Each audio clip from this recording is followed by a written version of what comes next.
company that myself and 6 of my friends started 5 years ago is called RockCorps. We started this company, really the real grist for it came for us after the events of September 11th in 2001. All of us were living in Los Angeles, working in and around entertainment somehow, as you do in LA.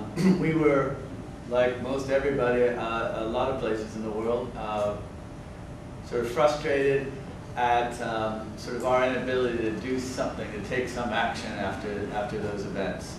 And we all sort of collectively felt a little bit let down by our leadership in the government, who was telling us all to go back to work and go shopping and continue life as it existed before.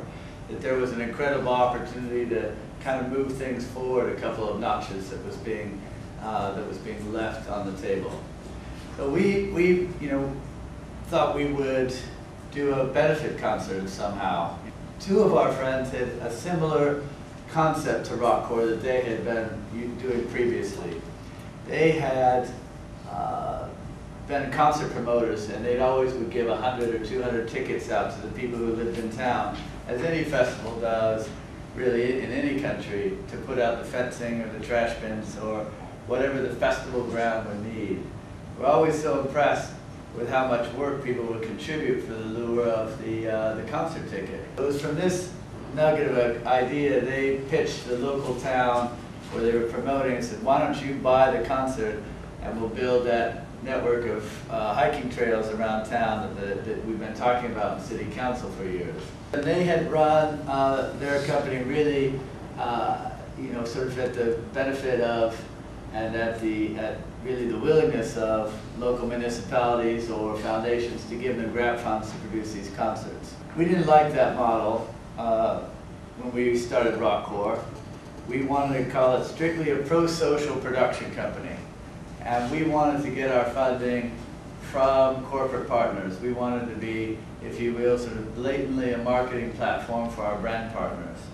These brands, particularly as they speak to young people, we focus on really 16 to 25-year-olds, have been marketing their products around film and fashion and certainly music, and hoping that the feelings that people get when they're participating in those activities would transfer over to their brand. And some have been very successful, but a lot of them are in that space.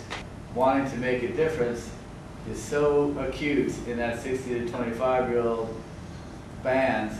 In every city that we produce our concerts, we don't, it's all done in partnership with local volunteer organizations and local charities. There's no way that we could determine what work needs to be done in the communities we're in as we do concerts all over. In fact, why would we want to? We would much rather leverage it on top of an established organization who are in contact with the local need, and also have a place for that young person after they've done their first experience to return to that organization, hopefully. And we can talk about that and continue again and again.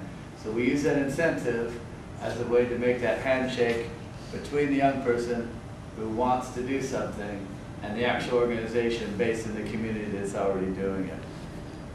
I think what we have found successful for us is certainly using the language and the umbrella of music to communicate about volunteering, to communicate about community work.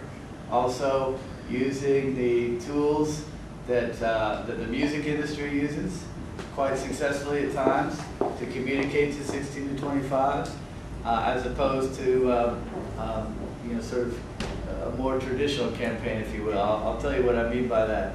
I was talking to a colleague recently. He runs another music production company, not doing what we do, but works with a lot of sort of 18 to 22-year-old work experience and interns, and was really sort of bemoaning the fact how long it takes to get back a response on email from 17, 18, 19-year-old interns.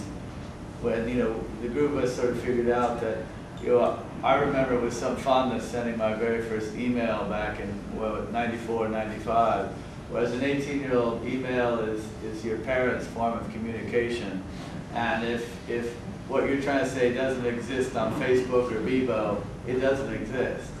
And so using the same communication tools that the music industry does to talk about working as a volunteer, to talk about working in the community, but also doing it in a slightly irreverent fashion is where we've found success. We certainly strongly believe in using an incentive as a one-time situation for us.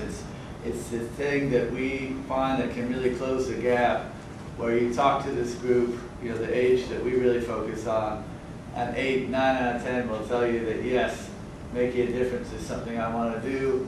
Volunteering is something I want to be involved in. I want to work in the community group. Well, then why are only 2 or 3 doing on a very sort of more regular basis? What is that gap? So we think the incentive, we know, works for the people that we've been in contact with. They come out, they try it, they find their volunteer muscle, and it becomes self-reinforcing after that. As long as we have good partnerships and are in contact with a good community locally for them to continue their interest. Their light switch has been turned on. So I'll leave my intro like this. We look at what we do in a pyramid, and at the top end of that pyramid, we just did our first concert 2 months ago at Royal Albert Hall. In there we had roughly 5,000 people who'd done 4 hours of work at one of our 55 different projects. We were partnered with 40 different charities and volunteer organizations. The next night, there was a gig in the Albert Hall where the tickets were going somewhere between 30 and 60 quid to get in. So we filled the place with all this work that was done for the benefit of these local charities. If that's all we did, we would consider that that was job done, and this is a pretty good business, and if we could get our friends at Orange and Sony Ericsson to pay for it, we'd like to do a couple more, that would be fine. But what we found, that next level of the pyramid that is so important to us, is if you ask those people leaving to identify themselves, they say, are you involved in your community? Are you a volunteer? The answer is yes, 85, 90% of the time. Or you compare that against a control group of 60 and 25, that's a factor of 3 or 4 difference. Even that short time, that perception can be changed. That gene has been triggered, and hopefully the rest of us can continue that engagement with the young person. Finally, the bottom of the pyramid, which is the gravy to us, is do they return and go back and do more volunteering? What happens to them afterwards? Like I say, we're very clearly happy with those first 2 layers on the pyramid. The third is gravy. When we've done our quantitative studies in the States over time, we needed some more time to pass here in the UK before we do our first results. We found that 35% have gone back within 6 months. That goes up to about 40% within 12 months to do more volunteering, some without the incentive, some with the organization that we were partnered with, some have been sort of stimulated and turned on and gone and it's done something completely different. So for us, we think it's an effective way.